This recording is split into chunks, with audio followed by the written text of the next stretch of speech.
Discipline research is crucial. A number of years ago, it would have been common for physicists to be physicists and electronic engineers to be electronic engineers. But a little example: you have people who are old and infirm. You can attach sensors to them so that you can detect their heart rate and so on, and how it's doing, or whether they've fallen or whatever. But it turns out that old people don't like, in many instances, having sensors attached to them. There's a whole psychology around Big Brother.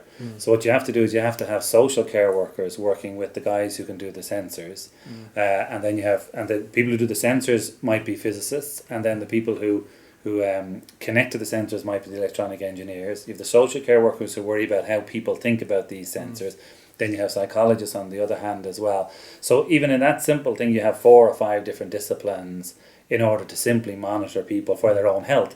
So in the first instance, you think people will be delighted because I'm going to help them to live more safely. You know, these could be people who are living on their own, and they might be old and on their own.